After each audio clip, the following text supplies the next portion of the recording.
بسم اللہ الرحمن الرحیم نحمده ونصلي ونسلم على رسوله الكريم اما بعد قال النبي صلى الله عليه وسلم ان لكل قوم عيدا ولنا عيدان او كما قال عليه الصلاة والسلام۔ حضور نبی کریم صلی اللہ علیہ وسلم نے ارشاد فرمایا کہ بے شک ہر قوم کے لیے ایک تہوار ہے اور اسلام کے لیے دو تہوار یعنی دو عیدیں ہیں۔ عید خوشی کا موقع ہے، لیکن اس خوشی کو اللہ رب العزت کے بتائے ہوئے طریقے کے مطابق کرنا اور منانا یہ مسلمان کی شان ہے۔ خوشی اس بات کی ہے کہ اللہ رب العزت نے محض اپنے فضل و کرم سے رمضان المبارک کے اعمال کرنے کی توفیق عطا فرمائی۔ اس پر اللہ کا شکر ہے، گویا کہ مسلمان کی خوشی اللہ کا شکر ادا کرنا ہے۔ وَلِتُكْمِلُوا الْعِدَّةَ وَلِتُكَبِّرُوا اللَّهَ عَلَى مَا هَدَاكُمْ وَلَعَلَّكُمْ تَشْكُرُونَ۔ رمضان المبارک کے اعمال پورے ہونے کے بعد فرمایا کہ تم اللہ کی بڑائی اور عظمت بیان کرو اور تم شکر ادا کرو۔ تو عید کا موقع، عید الفطر کا موقع اللہ کی بڑائی اور عظمت بیان کرنے کا موقع ہے اور شکر کے ادا کرنے کا موقع ہے۔ تو اس شکر کی صورت عید الفطر کی نماز ہے، عید کی نماز جو ادا کی جاتی ہے جماعت کے ساتھ۔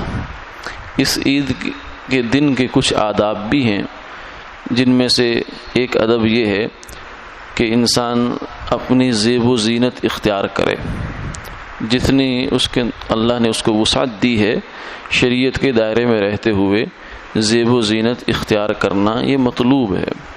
انہی کپڑوں میں یا اسی حالت میں آنا جس حالت میں عام دنوں میں انسان ہوتا ہے، یہ عید کے تقاضے کے خلاف ورزی ہے۔ جتنی اس کو اللہ نے گنجائش دی اس کے اندر رہتے ہوئے وسعت زیب و زینت اختیار کرنی چاہیے۔ غسل کرنا، مسواک کرنا، بلکہ غسل کرنے کے بعد اور کپڑے پہننے کے بعد عید گاہ کی طرف جانے سے پہلے بھی مسواک کرنا یہ بھی مستحب ہے عید کے دن۔ لیکن یہ اس آدمی کے لیے ہے جسے دانتوں سے خون وغیرہ نہ آتا ہو۔ اگر وضو ٹوٹنے کا اندیشہ ہو تو پھر مسواک نہ کرے یا اس انداز سے کرے کہ چلو وضو نہ ٹوٹے اور سنت پر بھی عمل ہو جائے۔ پھر عمدہ کپڑے پہننا، یعنی جو کپڑے پاس موجود ہیں ان میں سے اچھے کپڑے پہننا۔ نئے کپڑے پہننا ضروری نہیں ہے عید کے دن، جو موجود ہیں ان میں سے اچھے کپڑے پہننا یہ ضروری ہے۔ نیا کپڑا پہن کر عید منانا کوئی لازمی نہیں ہے۔ پھر خوشبو لگانا۔ پھر عید الفطر کے دن عیدگاہ کی طرف جانے سے پہلے کوئی میٹھی چیز جیسے کوئی کھجور کا دانہ، کوئی چھوارا، کوئی ایسی چیز کھا کر گھر سے نکلنا یہ بھی مسنون ہے۔ پھر عیدگاہ کی طرف جاتے ہوئے تکبیرات کہتے ہوئے جانا، اللہ اکبر اللہ اکبر لا الہ الا اللہ واللہ اکبر اللہ اکبر وللہ الحمد۔ عید الاضحیٰ یعنی قربانی والی عید میں تو یہ بلند آواز سے کہنی ہے، لیکن عید الفطر میں آہستہ آواز سے لیکن کہنی ہے۔ ایسا نہ ہو کہ آہستہ کہتے کہتے جو ہے وہ کہیں نہ بھول جائیں، ہلکی پھلکی چلو کوئی بیچ میں یاد دہانی بھی کروا دے اونچی آواز سے کہہ کر، لیکن تکبیرات کہتے ہوئے عیدگاہ کی طرف آنا ہے۔ پھر عیدگاہ کی طرف آتے ہوئے راستہ ایک لینا اور واپسی پر کوشش کرنا کہ دوسرا راستہ ہو، جہاں ممکن ہو اس پر عمل کر لیا جائے۔ پھر عیدگاہ کی طرف پیدل آنا یہ بھی جو ہے وہ مستحب ہے، مسنون ہے، لیکن اس پر بھی جتنا ممکن ہو عمل کر لیا جائے۔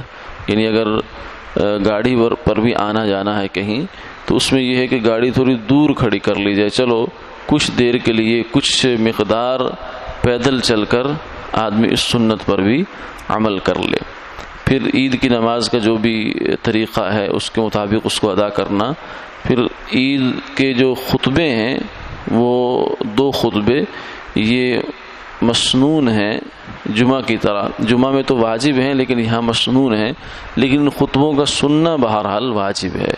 جب خطبے کہے جائیں گے تو ان کو خاموشی سے بیٹھ کر سننا یہ واجب ہے۔ اس دوران کوئی گفتگو کرنا، کوئی فون سننا یا کوئی ایسی ویسی مصروفیت اختیار کرنا یہ ناجائز ہے، اس سے اجتناب کرنا چاہیے۔ پھر اس کے بعد جو دعا ہوگی تو وہ فرض واجب نہیں، کوئی دعا میں شرکت کرنا چاہے تو کرے، نہیں کرنا چاہتا تو نہ کرے۔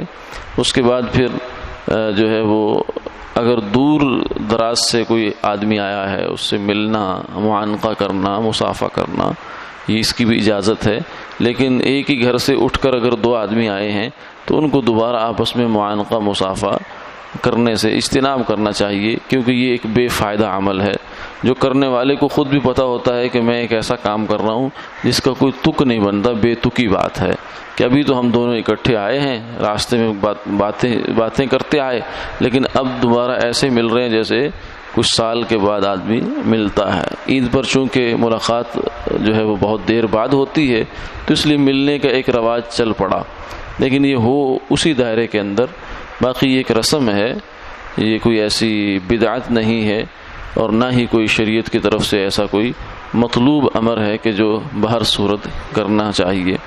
تو عید سے متعلق یہ ہوا۔ پھر عید والے دن اشراق کی نماز یہ نہیں ہے، نہ مسجد میں نہ گھر میں۔ ہاں عید ہو جانے کے بعد عیدگاہ میں جس جگہ عید ہوئی وہاں تو چاشت کی نماز بھی نہیں ہو سکتی، جو اس کے بعد نفل پڑھے جاتے ہیں۔ ہاں گھر میں جا کر آپ اپنا چاشت کے نفل پڑھ سکتے ہیں۔ پھر عید کے جو ہے وہ 6 زائد تکبیرات ہوتی ہیں دونوں رکعتوں میں، اگر کسی کی رکعت رہ جائے عید میں تو وہ اپنی رہی ہوئی رکعت میں وہ 3 تکبیریں کم سے کم ضرور کہہ لے تاکہ اس کے واجب نہ چھوٹ پائے۔ اور اگر عید کی نماز چھوٹ جائے انسان سے، اللہ نہ کرے کہیں بھی نہ مل پائے، تو پھر کم سے کم 4 رکعت نفل وہ شکرانے کی نیت سے پڑھ لے، چلو کسی نہ کسی درجے میں یہ عید کا قائم مقام ہو جائے گا۔ اللہ تعالی عمل کی توفیق عطا فرما۔